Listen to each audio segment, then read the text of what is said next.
téléspectateurs de Congo News Sport et Culture Télévision, bonsoir et bienvenue à notre nouveau numéro de notre émission Tapis Rouge des Sportifs. Alors pour ce soir, nous recevons sur notre plateau Kolo Lori, qui est donc un joueur évoluant en club de première division congolaise appelé Diable Noir. Et je vous rappelle qu'il a été sacré meilleur buteur du championnat national avec 13 buts, à qui nous disons bonsoir et bon dimanche. Bonsoir, M. Chestel. Alors comment allez-vous? Ça va, je vais bien par la grâce de Dieu. Allez, chers téléspectateurs, dans cette émission, nous allons parler de sa carrière et aussi de son brillant parcours dans ce championnat national de Ligue 1 qui vient de s'achever. Pour commencer, nous allons nous retourner auprès de notre invité de ce jour. Est-ce que vous pouvez nous dire à quel moment vous avez fait vos premiers pas dans le monde du football? J'ai fait mes premiers pas en Bako, mais j'ai joué en formation à Abeille quand j'étais jeune. En Bako, c'est là que j'ai découvert un peu la première division en 2008. Ah, d'accord. À cette époque-là, il y avait deux poules, parce que je suis deux poules. Et c'était comment? C'était dans quel, vous avez joué dans quel quartier, dans quelle école? Non, j'ai joué, on s'entraînait à l'école de la Révolution, à l'époque. On s'entraînait à l'école de la Révolution. C'est un ami, je passais au de Poinon, c'est un ami qui m'a emmené là-bas, quand on était dans un quartier à Bakongo, excusez-moi, à Bakongo. Donc on jouait seulement à l'école les 3 francs là, ça là. Et je jouais chaque après-midi, après il a vu que ça pouvait aller là où il jouait, là-bas il m'a amené et puis bon, j'ai commencé à jouer là. Puis c'est passé comme ça. Quoi. Alors, amis téléspectateurs, j'aimerais également vous rappeler que cette émission sera tournée en 2 phases, en lingala et en français, question de permettre au public qui nous suit de bien comprendre ce que nous allons dire. Alors, Kolo Lori, est-ce que Kolo Babiso, ndenge no koma kina Diable Noir, koma no yipena kina Comme on a Diable Noir, il y a des facilités. Et comme on a bon, la robe dans la Saint-Michel, je crois que Nakimwa performant, je peux dire ça comme ça. Et on venait de gagner le championnat national de 2010 avec Saint-Michel. Et je faisais des bonnes performances. Puis j'ai tapé sur l'œil du président général, à l'époque c'était Jean-François Ndenge bien sûr. Et c'est comme ça qu'ils m'ont fait appel. Mais c'était pas facile parce qu'au début, j'hésitais un peu, je n'étais pas trop sûr. J'hésitais un peu, après c'est des conseils, avant d'aller, il fallait beaucoup de conseils. Puis ça s'est fait comme ça et puis je suis là depuis 2011. Alors, le championnat national s'est achevé. Au Bimi, meilleur buteur, à 13 buts. Ils ont mis secret dans le sein de sorte de la fort au Congo. Bon, secret c'est trop dit, mais il y a des choses qui sont innées parfois. Tu vois, il y a des choses qui sont innées parfois. Tu peux avoir le sens du but, tu peux avoir le sens du dribble, tu peux avoir. Ça, c'est des choses qui arrivent. Il y a des joueurs qui sont athlétiques, il y a des joueurs qui ne sont pas athlétiques, donc c'est des trucs comme ça qui arrivent. Maintenant, le secret, c'est quoi? Il faut travailler parce que j'ai fait des sacrifices pour revenir à ce niveau. Ce qui est vrai, j'ai fait des sacrifices, même pas pour les buts, pour au moins au niveau que je suis, que j'ai joué ce championnat. J'ai quand même fait des sacrifices, je me suis entraîné, je n'ai pas triché, je me suis entraîné correctement. Et au fur et à mesure, je me sentais à l'aise sur le terrain. C'est quand tu t'entraînes, tu faisais comme au point, tu t'entraînes bien et tu es à l'aise sur le terrain. Et les buts, ça vient. Parce que quand tu presses aussi pour marquer, parfois tu tapes à côté. Donc il faut être serein, tout calme, tu sais que ça peut venir à tout moment. Donc toujours concentré. C'est un peu ça. Et puis être sûr de tes gestes parfois. Il faut être rapide souvent. C'est un secret aussi d'être rapide de la surface. Il ne faut pas souvent tergiverser dans la surface, et puis c'est ça. Mais c'était, en gros, ce n'était pas un objectif. Hein. C'est venu comme ça, Dieu m'a fait grâce, ça arrivait. Je suis fier de ça. Vous vous sentez à l'aise sur le terrain quand vous êtes dans quel positionnement en fait? Je me sens à l'aise partout, hein. Au coin comme en pointe. Moi j'ai commencé excentré, donc quand je viens en pointe, c'est plus facile parce que je gère peut-être les 2 rectangles, donc je peux faire un appel gauche. Par contre, quand tu es excentré, il faut aussi faire cette navette-là. Mais je me sens à l'aise, normal. Hein. Je suis habitué, quoi, depuis, je suis habitué. Ça ne me dit rien, quoi, je suis habitué. Alors, vous êtes 2e du championnat national.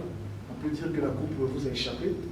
Et la saison prochaine approche à petit feu. Quels sont vos objectifs pour la prochaine saison? Vous Bon, Diable Noir. oui, Diable Noir, c'est vrai que ça nous échappe encore une fois de plus, vraiment, ça c'est vrai. Et puis on subit souvent comment on appelle, comment je peux dire ça? On peut dire ça comme on parle en France quand il y a une équipe, ou bien en Europe, quand il y a une équipe qui a besoin des moyens, qui met ses moyens en jeu et tout. Mais ça nous échappe maintes fois. Et pour cette année, vraiment, dernièrement on parlait avec le président, j'ai dit au président, ça fait un bout de temps que Diable n'était pas sacré champion du Congo. Les coupes on en a eu, mais le championnat, ça fait un bout de temps. Et cette année, comme on a commencé les entraînements, vu le recrutement qu'on a fait, vraiment, si on prend ce championnat du début jusqu'à la fin, ça sera une bonne chose. L'année passée, on a pêché peut-être, on avait bien commencé. Après au milieu, on a eu une petite décadence là qui nous a coûté cher. On a eu des défaites pas trop raisonnables qui nous a coûté cher. C'est un peu ça. Sinon, on devait tenir le coup avec Asoto. Mais pour cette année, vraiment, avec ce que je vois comme recrutement, ça va. C'est pas seulement aussi pour le championnat, même pour la Coupe d'Afrique. Parce que le président a des ambitions pour ça, vraiment. Il y tient. Donc, moi aussi, je tiens à ça. Parce que c'est des bons moments à vivre. C'est-à-dire que pour nous joueurs, on est là, on voyage, on revient, on voyage. C'est bien. Et pour les supporters, c'est un engouement, ça leur fait plaisir. Donc c'est un peu ça. Alors comment se passe la cohésion de votre équipe avec vos coéquipiers? Non, moi, la cohésion est normale. Hein. C'est vrai, comme dit le doyen. Moi, je prends tout le monde. Celui qui vient m'approcher, je lui fais pas avancer peut-être, mais je lui donne des conseils. Même sur un geste peut-être qu'il peut faire. Mais c'est pas tout le monde. C'est pas tout le monde qui. Tu peux dire quelqu'un un truc, et parfois, comme il est chaud, il peut mal prendre ça. Mais après, moi, ça passe. Je peux pas. Je suis assez âgé, assez expérimenté. Après, quand je sens qu'il est calme, je viens, je le ramène à la raison. Tu vois, ça, il faut faire ça, il faut faire ça. Comme lui ici, un petit peu me dire, on fait ça, ou un défenseur qui me dit, attaque, serre là-bas, tout ça. Moi, c'est comme ça, j'écoute tout le monde. Alors, depuis le début de votre carrière à nos jours, quelle est la compétition qui vous a beaucoup plus marqué, à laquelle vous avez pris part? Je vais dire la Coupe d'Afrique des clubs avec Diable Noir en 2013. On était éliminé par, je crois que c'est ça, si je ne me trompe pas, par Sfax de la Tunisie. Ça m'avait quand même marqué parce qu'on partait bien. On a sorti une équipe du Ghana, on est parti en Guinée équatoriale, on a sorti une équipe. Sfax nous bat 3-1 en Tunisie, mais avec, comme d'habitude, un arbitrage catastrophique. Et on revient ici, on mène 1-0. Là, dans ma tête, je dis 1-0, en mi-temps, on rentre. Et on va faire quelque chose en deuxième mi-temps. Et je me rappelle, ce jour-là, il y avait toute la fédération, les dirigeants, je dis, et même le président de l'OPAR à l'époque, Rémi Ayos, qui était descendu dans les vestiaires pour nous encourager, pour nous donner.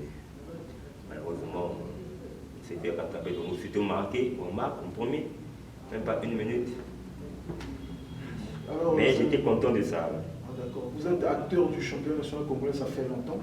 Est-ce que Kolo Lori envisage un jour sortir du championnat congolais? Sortir, c'est le rôle du joueur. Et je ne sais pas, c'est Dieu qui voit, qui me donne une opportunité, pourquoi pas la saisir encore une fois, je peux la saisir. Je suis ouvert à tout, mais pour le moment, je me concentre sur Diable Noir. Alors, il y a un des supporters qui nous suit actuellement, qui a demandé qu'on puisse poser la question à Kolo Lori de savoir quel est le défenseur qui vous a tenu mordicus, qui vous a compliqué la tâche pendant le championnat national. Le défenseur, c'est compliqué, hein? Parce qu'il y a 2 matchs qui me semblent que j'ai une difficulté. C'était Otto là-bas et Étoile, je sais pas, Otto, on avait des 0-0. J'ai senti un petit qu'on appelle Ndongo Varane, Ouais. Puis avant, il y avait Vab aussi qui était Rosan. Ouais. Donc on peut retenir que ce sont ces deux-là qui nous ont compliqué un peu la tâche.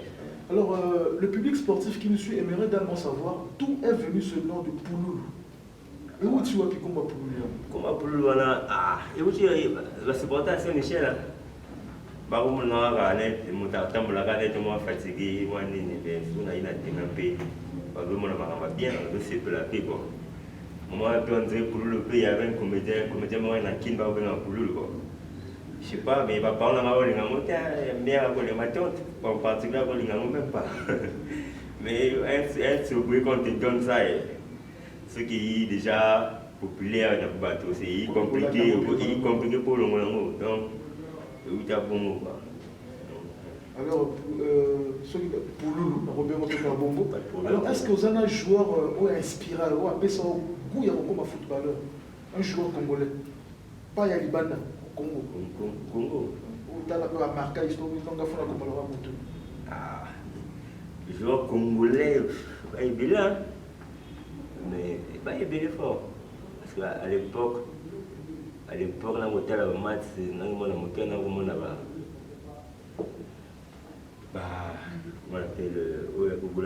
on a vite à dire bon cocher, oui. L'OFO, point noir, on va bien. On a l'OFO, ça, on a vite avec le point noir, moi qui bien, on voit bien. Il y a quoi qui, mais à comment on a mis, pour que les mini stade, là, on a mis un stade, on a payé les moutouta, à quoi la table noire.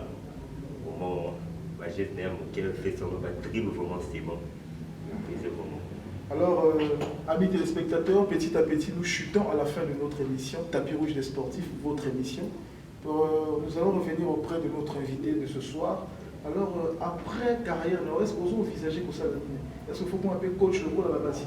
Comment ou bien vous allez démontrer? Je ne sais pas vraiment, c'est un peu dur, mais parce que je suis un agent SNCS. Je ne sais pas, par rapport au sport, je ne sais pas si je vais encore cette opportunité d'y retourner. Je ne sais pas encore.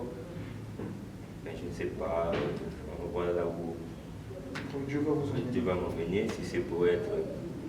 Pourquoi être seulement coach ou bien quoi? Je peux être aussi un directeur sportif du Diable Noir, par exemple, comme j'ai... Pourquoi pas des trucs comme ça? Peut-être au Congo, qu'on ne voit pas ça comme ça, mais il y a des postes où je peux rester, il y a des trucs bien. Parce qu'être coach aussi avec Diable Noir, il faut ça là, parce que c'est énorme. Hein? Alors, le public sportif vous suit en ce moment, en particulier ceux de Diable Noir. Est-ce que vous pouvez ça au programme il y a Diable Noir? Parce que vous avez la trêve, je crois bien.